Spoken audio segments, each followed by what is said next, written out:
ناظرین نظم سرائے، آپ کے لیے دعائے خیر و برکت۔ نظم سرائے کا کاروان آپ کو لیے جاتا ہے تکششیلا میں بدھ عہد کے ایک اہم مقام کی جانب، نام ہے جولیاں۔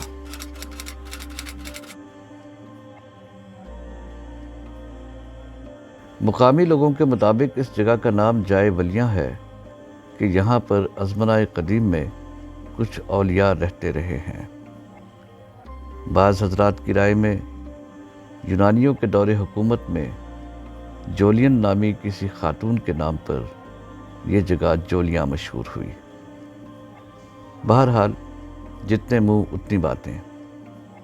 تاہم دوسری رائے زیادہ قرین قیاس لگتی ہے کہ اگر یہ جگہ ولیوں کا مسکن ہوتی تو یہاں ضرور مزارات بھی ہوتے، یا کم سے کم ایک مزار ہی ہوتا۔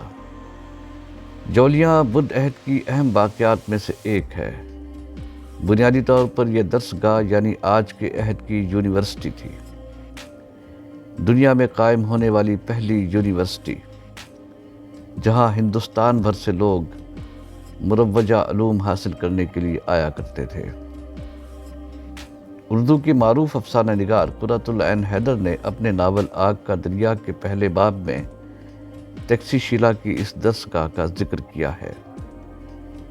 جولیاں پنجاب اور خیبر پختونخوا کے سنگم پر واقع ہے۔ ٹیکسلا سے خانپور جانے والی سڑک پر سفر کرتے ہوئے موڑھا مرادو کے کھنڈرات کے بعد دائیں ہاتھ پر ایک سڑک جولیاں کی درس گاہ کی طرف جاتی ہے۔ ٹیکسلا میں دیگر ستوپوں کی طرح یہ درس گاہ اور ستوپ بھی بلند اور قدرتی ٹیلے پر تعمیر کیے گئے۔ اسے دوسری صدی عیسوی میں کشان عہد میں تعمیر کیا گیا۔ یہ 2 منزلہ عمارت تھی۔ پہلی منزل کھدائی کے دوران گر گئی۔ اوپر جانے والی سیڑھیاں اور دیواروں میں شہتیر پھنسانے کے لیے سوراخ اس بات کی واضح علامت ہیں کہ یہ درس گاہ 2 منزلہ عمارت پر مشتمل تھی۔ یہاں بھی ایک مرکزی ستوپ تعمیر کیا گیا اور اس ستوپ کے چاروں اطراف چھوٹے ستوپ بھی دریافت ہوئے ہیں۔ یہ درس گاہ دیگر مقامات کی نسبت زیادہ اچھی حالت میں موجود ہے۔ ناظرین ذرا چشم تصور وا کیجئے اور سوچئے، جب یہاں چاروں جانب گھنا جنگل ہوتا ہوگا، دور دور تک آبادی کا کوئی نشان نہ ہوتا ہوگا، ماسوائے قدیم شہر سرسک اور سرکپ کے کہیں آبادی نہ ہوتی ہوگی، تو یہاں فطرت کے تمام رنگ پورے جوبن پر ہوتے ہوں گے۔ جنگلی پھول، ان پر منڈلاتی مدھ مکھیاں، تتلیاں، سندل کے درختوں پر جھومتے گاتے خوش الحان پرندے، صاف شفاف نیل گگن اور پہاڑوں سے پھوٹنے والے ٹھنڈے میٹھے پانی کے گنگناتے چشمے، بڑی بڑی گھاس میں سرسراتی پاک اور صاف ہوا۔ یہاں فطرت سرگوشیاں کرتی تھی۔ بدھ خانقاہیں اور درس گاہیں شہری آبادی سے دور ایسے ہی پرفضا مقامات پر تعمیر کی جاتی تھی تاکہ ودیارتھی کامل سکون اور توجہ کے ساتھ تعلیم حاصل کر سکے۔ یہ خیال کہ درس گاہیں شہری آبادی سے دور بنانی چاہیے 19ویں صدی تک رائج رہا۔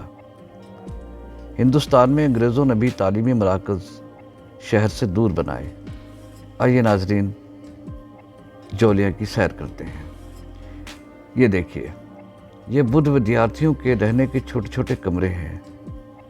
آپ سوچ رہے ہوں گے کہ اتنے چھوٹے چھوٹے کمروں میں ضرورت کی اشیاء کہاں رکھی جاتی ہوں گی؟ ان میں تو بمشکل ایک شخص نیم دراز ہو سکتا ہے۔ اس کی وجہ یہ ہے کہ بدھ بھکشو دنیاوی آسائشوں سے اور ضروریات سے بے نیاز ہوتا ہے۔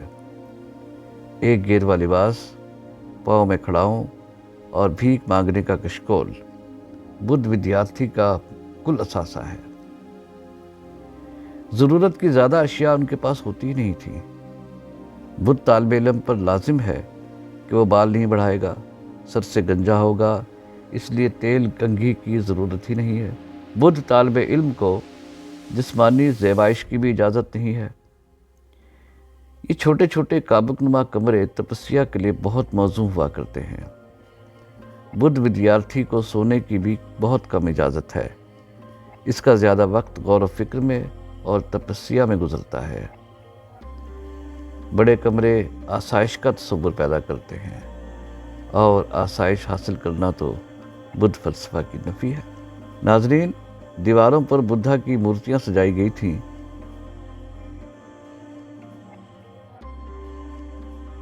نہانے کا تالاب اور اس سے ملحق غسل خانہ بھی بنایا گیا تھا۔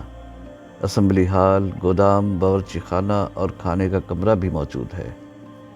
کھانے کے کمرے میں 4 ستون اس بات کی نشاندہی کرتے ہیں کہ یہ ایک بڑے میز کے پائے رہے ہوں گے۔